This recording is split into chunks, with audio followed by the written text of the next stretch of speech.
Dorothy Day, founder of the Catholic Worker Movement, stated that Jesus judged war when his two disciples, James and John, in Luke chapter 9:55, wanted to call down fire on the Samaritans.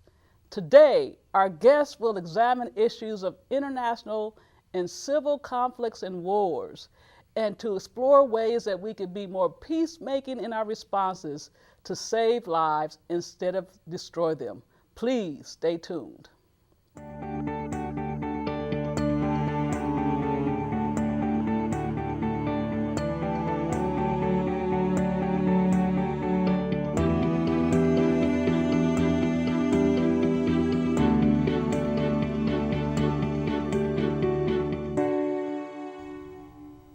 I'm Karen Crozier. Welcome to Perspectives on Faith and Culture. Today joining me is board member Camille Russell of Peace Fresno.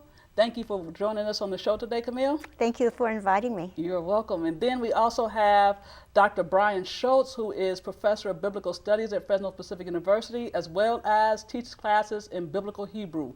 Brian, welcome to the show. Thank you for inviting me. You are welcome. Let's get right to it. When we look at what Dorothy Day says about Jesus' critique of war because of his disciples wanting to call down fire on the Samaritans, what do you know about various faith and Christian faith traditions that speak about war?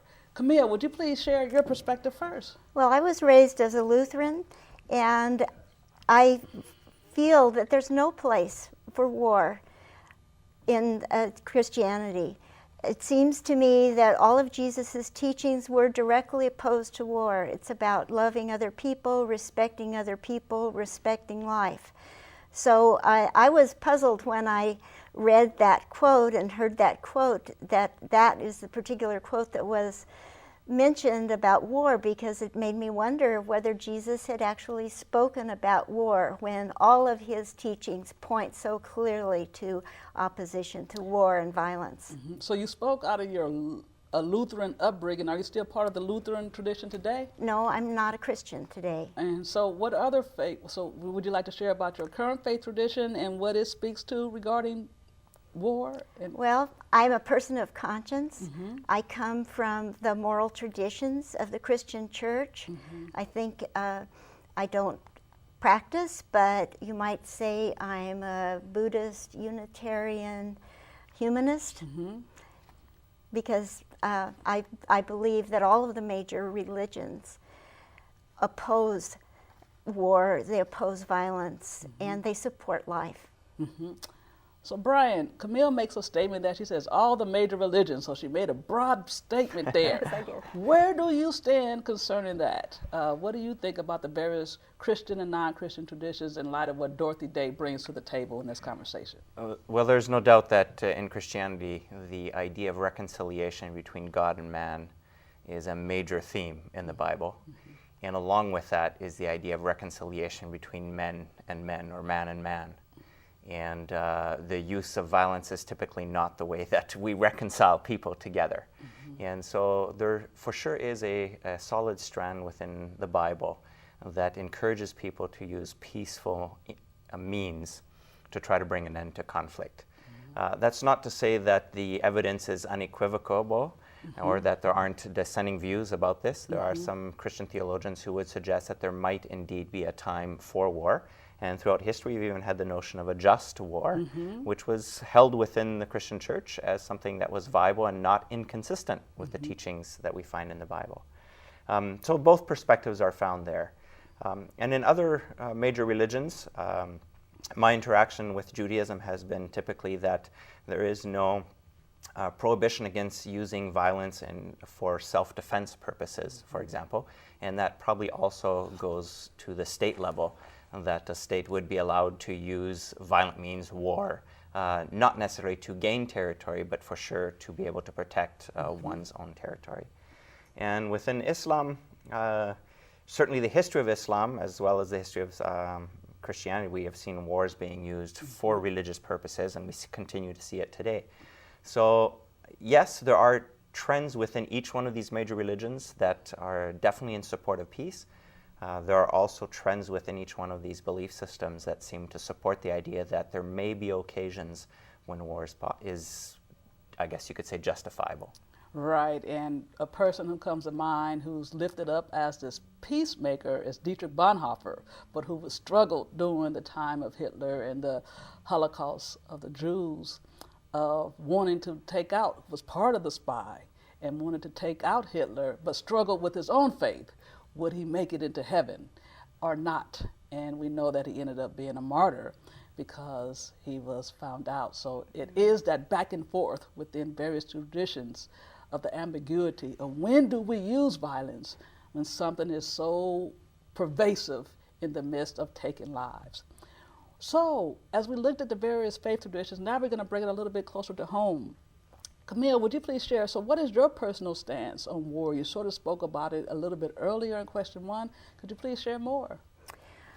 I do agree that people have a right to defend themselves. And in fact, the United Nations Charter gives nations the right to defend themselves when they're under armed attack. That does make sense to me. So I don't see a problem with there being a military that's designed for defense. But I think what we have to look at now is what's going on in the world today. And the wars that the United States is engaged in are definitely not wars of self-defense. We have gone to places halfway around the world. We're doing incredible damage to the people, to the environment, to their societies. And we're doing that to people who are no threat to us, and in many cases, not even a threat to their neighbors. So a lot of the motivation for war is really coming from reasons other than self-defense, and that's the way most of our wars are now. We can't defend them. We can't defend wars that serve economic interests, and many of these wars serve economic interests, and they serve political interests. So when that is the kind of war that our government is waging on other people around the world, and when we are bankrupting the United States government to support these wars, then they're unjustifiable, and we have to look at why we allow ourselves to even put up with this. Our country was founded on high moral principles, and yet we support a very immoral act. So you're saying that self-defense is okay, but you see the U.S. as being involved in non-self-defense acts in their acts of war. Absolutely. Okay, thank you. Brian, would you please share your personal stance on war and the way that your faith sort of informs your understanding of that? Well, I think the number one priority that I have as a result of my faith and my trying to understand and put into practice the teachings that are found within the Bible, and specifically those of Jesus, is that for sure a number one priority needs to be one that works towards reconciliation. And that should be where the vast majority of our effort should be put, to try to find some kind of way of finding restoration. I am still ambiguous. I'm not sure that there might not be times where one may be called upon to use violence, potentially even war, to stop an evil that is happening. I guess you could say haven't spent that much time thinking about it, because fortunately I'm not in a position that has to make decisions to engage such wars. I am often distressed, however, by the fact that it seems that governments tend to not give enough place to try to work towards reconciliation before they engage in war. And I think specifically in I think it was the Second Gulf War, where there was pressure being put on militarily by the United States before we engaged into battle. And we saw the Iraqis and Saddam Hussein kind of backpedaling a little bit. And yet we didn't use that as a reason for pause. And I'm not part of government, so I don't know if there's military reasons why they didn't want to pause the whole thing. But I thought that the pressure was leading towards some of the results that we had hoped for. And I think it would have been good for our government to give it time to see if it would have continued on. Yes, you have used that word reconciliation on several occasions in your response. Could you please share more about what that means for our hearing audience, our viewing audience? Because many people, what if they don't like me? What if they don't care to like me? Yeah. What does reconciliation really mean in day-to-day reality? Well, in day-to-day reality, it might be somewhat different than people who are deciding about whether to go to war or not. But reconciliation involves the process of trying to understand where the other individual is coming from, and probably particularly is to try to understand where they've been hurt, to try to see if one is potentially responsible for that hurt that the person has felt, and then to take corrective action to, if one is responsible for the hurt that the person has experienced, to try to take corrective action. It also means trying to forgive the other individual for any place that they might have hurt myself. So in a place where there is interpersonal conflict, I think there's those two aspects. There's one where I, as an individual, need to make sure that I'm reaching out to the person who appears to have been hurt by me or who claims to have been hurt by me to try to make amends and try to make things right. And it also is that where I've been hurt by other individuals, to be willing to forgive them and to not hold that wrongdoing against them and allow them to do better the next time around in our interaction together, in our relationship. Yes, Camille, now when we look at reconciliation or even the pending war of the U.S. in Syria, and we see the various things that have been stated in the media concerning the situation, what are people doing like Peace Fresno to help save lives locally and globally in the midst of this pending war, this rumor of war? Yes. Well, I just would like to back up a little bit and say that a lot of the things that the United States government tells people about war are absolutely false. And one of the problems that we have as citizens is we need to be more conscious of what's going on. And there are resources out in the world now that we have so much access to information through the internet. We're no longer dependent on what we hear on TV from the politicians.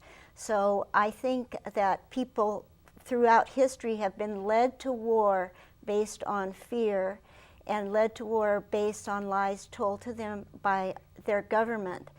And I think the United States people are finally getting to the point where they understand that they can't just go along because one of our leaders says that we have to go to war. So I'll talk about what happened in Syria. Okay, well, we will, so you're saying the conscious raising is necessary as you went back to address that.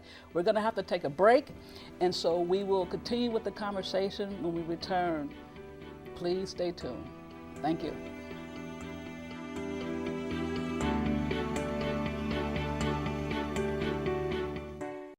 For over 25 years, KNXT has been serving the people of the San Joaquin Valley with good family television that's just not available anywhere else. It's important for you, the viewer, to help support this valuable tool of ministry. KNXT needs to continue to grow and bring you important programming about your faith. But sometimes it's hard to stop and find the time. Make it easy. Go to KNXT.TV and find out how easy it is to support your Catholic television station, KNXT TV.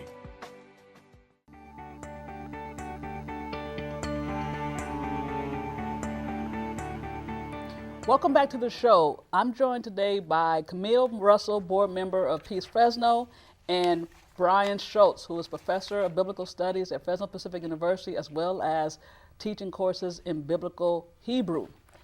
We left off with exploring with the pending U.S. war in Syria, pending U.S. war in Syria to begin to take place. What are some local peacemaking efforts that are taking place to help save lives and destroy them? We will start now at the second half of the segment with Brian to share his perspective. What do you see happening in that, Brian? I have to confess that I'm actually not very much involved with any efforts to try to influence the government in any one direction or the other. Part of my problem is that there's often how should I say, it's difficult to always understand what all the dynamics that are involved. Information is often filtered to us. Some of it is correct, some of it is incorrect. There's often two sides to a story, and it's very difficult for me to then place myself and try to understand how one should exactly position oneself.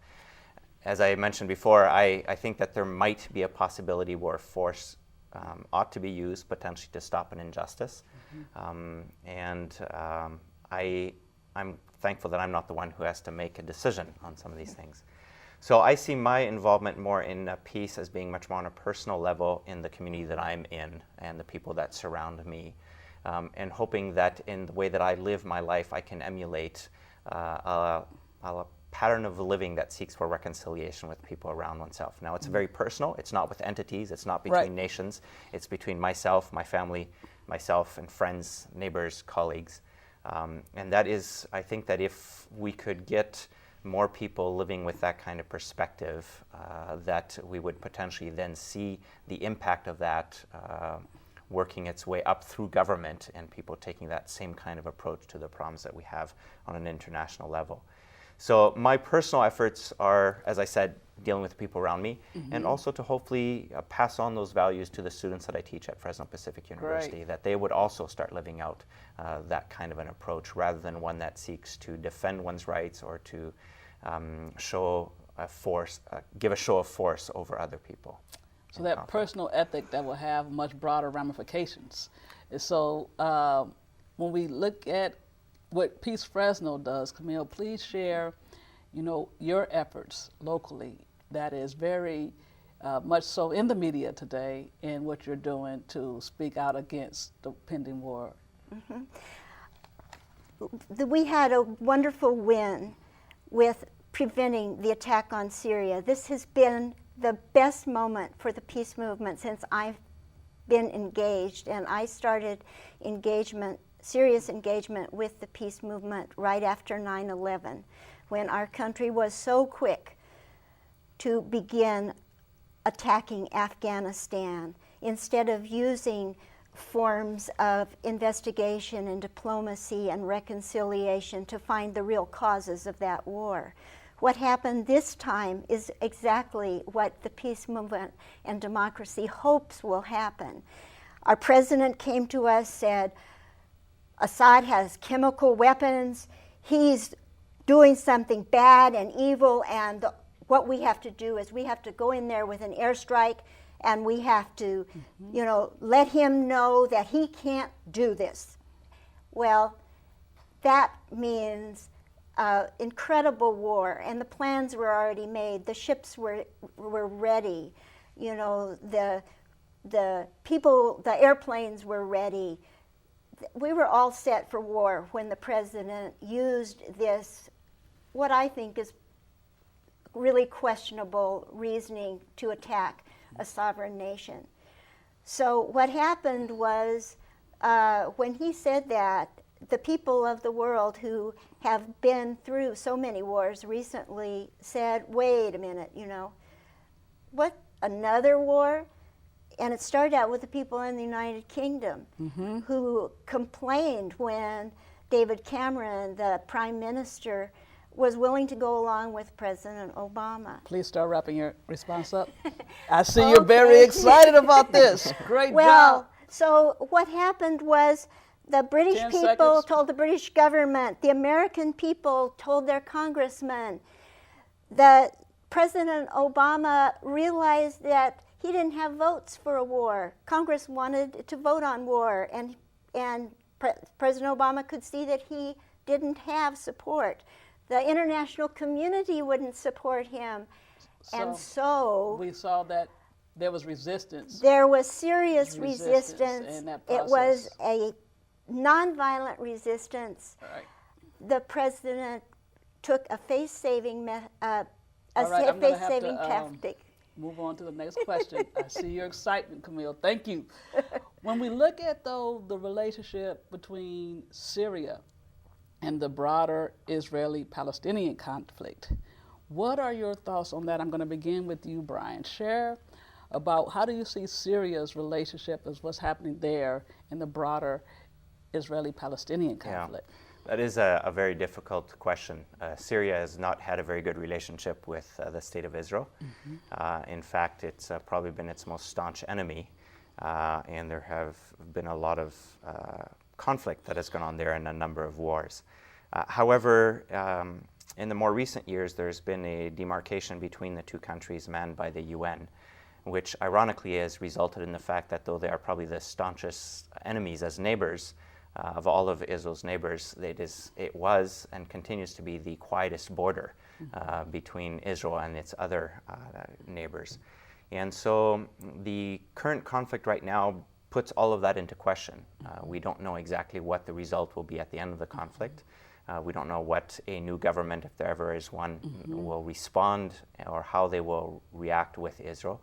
And so it really, for people living on the ground there, is a big question as to what might be the results of this. What was true for decades, basically general quiet, may no longer be the case, and it may be a source of more conflict and more armed attack.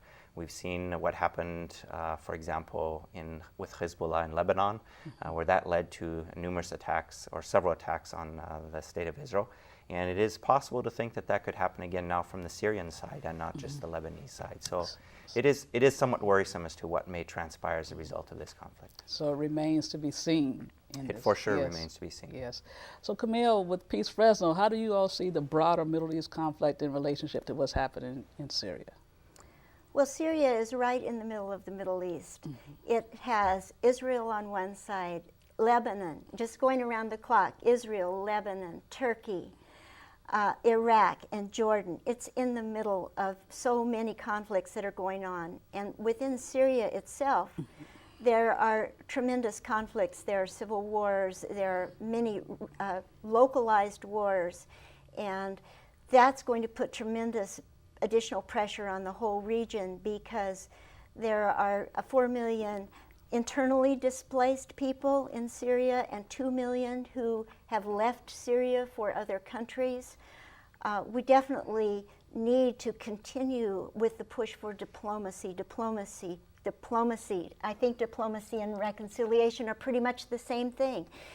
We need to be urging our country, even though it's stepped back from the brink of war, to use diplomacy to help. We need to recognize there's a huge humanitarian crisis there. Yes, so thank you.